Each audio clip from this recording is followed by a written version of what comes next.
Hello বন্ধুরা, কেমন আছো সবাই? অনেক দিন পরে আবার তোমাদের সাথে দেখা। আশা করছি তোমরা সবাই খুব ভালো আছো আর আমিও খুব ভালো আছি। তো আজকে আমি চলে এসেছি একটা স্বাদের অনুষ্ঠানে। তো দেখো, এখানে আমার হাজব্যান্ডও এসছে আর এখানে আমার ছেলেকে দেখো একটু খাইয়ে দিচ্ছে। আমাদের ইভান সোনা একটু মাছ ভাজা খেতে খুব পছন্দ করে, তাই ইভান সোনার বাবা মাছ ভাজা খাইয়ে দিচ্ছে। আর আমাদের ইভান সোনার বাবা তো কাল রাত থেকেই কমপ্লেক্সে এখানে রয়েছে, অনেক কিছু কাজবাজে হেল্প করে দিচ্ছিল। কারণ আমাদের ইভান সোনার বাবা ক্যাটারিংয়ের কাজ করে বন্ধুরা। এখানে যতগুলো দাদা ভাইরা আছে আমি সব দাদা ভাইদেরকেই চিনি। আর এই যে ইনি হচ্ছে আমার ইভান সোনার বাবার বন্ধুর ওয়াইফ। দেখো, তোমাদেরকে একটু খুলে খালে বড়োভাবে বললাম। তো যাই হোক, কিছু মনে করো না, আমি একটু কথা তো একটু ভালো করে বলতে পারি না, কারণ আমি একজন গ্রামের সাধারণ একজন বউ। তো সত্যি আমি অত গুছিয়ে কথা বলতে পারি না আর আমি অত শিক্ষিতও নই। তো যাই হোক, এখানে এসেছি, খুবই আমরা আনন্দ করেছি। তো দিদিভাই এখানে কেক কাটবে, সবাই রেডি হয়ে রয়েছে। আর এখানে আমাদের ইভান সোনা সারাক্ষণ ঠান্ডা কাটছে আর ওর কাকুগুলো তো সারাক্ষণ ওকে ঠান্ডা দিয়েই যাচ্ছে। আমি বারণ করছি তবুও শুনছে না। ছেলেটাও এত বদমাশি করছে, সবে ও শরীর খারাপ থেকে উঠেছে, ফের যদি সারা রাত কাশে খুবই অসুবিধা। তো যাই হোক, এখানে দেখো আমার কোলেতে বসে রয়েছে। তো ওকে এবার ওর বাবার কাছে রেখে দিয়ে আমি খাওয়া দাওয়াটা সেরে নেব, কারণ আমাদের তো আবার বাড়ি যেতে হবে। আর বন্ধুরা দেখো, এখানে লাউ ফালা প্লেটটা কত সুন্দর লাগছিল। তো তোমাদের ক্যাটারিংয়ের কোনো অনুষ্ঠান থাকলে তোমরা অবশ্যই আমাকে জানাবে, আমি তোমাদের সাথে আমার হাজব্যান্ডের কন্ট্যাক্ট করিয়ে দেব। তো দেখো, এখানে মাছের মাথা দিয়ে মুগ ডাল করেছিল, তো সেই ডালটা প্রথমে দিয়ে দিল। আর সঙ্গে ছিল ঝুরি আলু ভাজা। তো সত্যি ঝুরি আলু ভাজার সাথে মুগ ডালটা খেতে খুবই অসাধারণ লাগে। তো এখানে রান্নাবান্নাগুলো খুবই সুন্দর হয়েছিল। আর রান্নাবান্নার দিক থেকে আমাদের ইভান সোনার বাবা, ওর বন্ধুরা সবাই মিলেছিল, সত্যি অসাধারণ রান্না করেছিল। তো সত্যি মাছের মাথা দিয়ে ডালটা খাচ্ছি, এত সুন্দর লাগছিল, মনে হচ্ছিল যেন আবার হলে খুব ভালো হতো।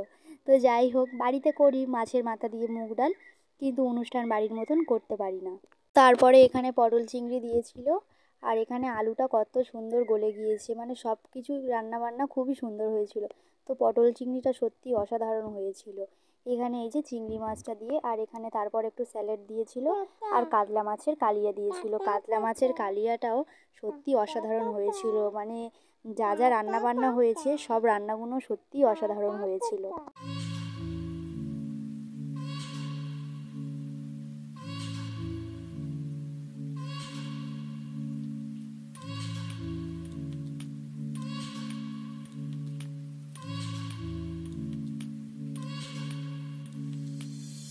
তো বন্ধুরা, খাওয়া দাওয়ার পর্ব শেষ হয়ে গিয়েছিল। তো শেষ পাতে আরও অনেক কিছুই ছিল, যেমন মিষ্টি, চাটনি, পাঁপড়, সন্দেশ সব কিছুই ছিল। তো আমি বেশি ভিডিওটা আর করতে পারিনি, কারণ ওখানে প্রচণ্ড ভিড় হয়ে গিয়েছিল লাস্টে।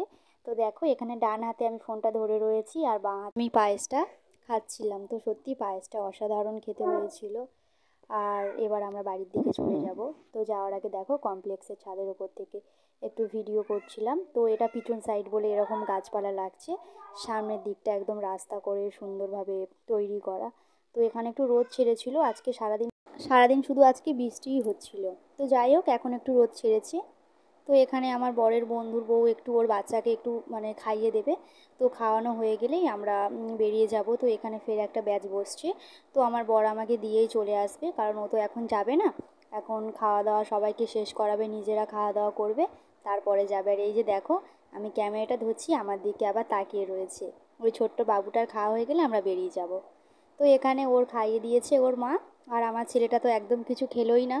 তো আমরা এবার বেরিয়ে গেলাম। আর চলো তোমাদেরকে দেখাচ্ছি আমার বর কার সাথে ব্যবসা করে। এই দেখো, দুজনে ওরা ক্যাটারিংয়ে ব্যবসা করে। তো যাই হোক বন্ধুরা, তোমরা অবশ্যই কোনো ক্যাটারিংয়ের কাজ হলে অবশ্যই আমাকে জানাবে, আর ভিডিওটা ভালো লাগলে লাইক করবে।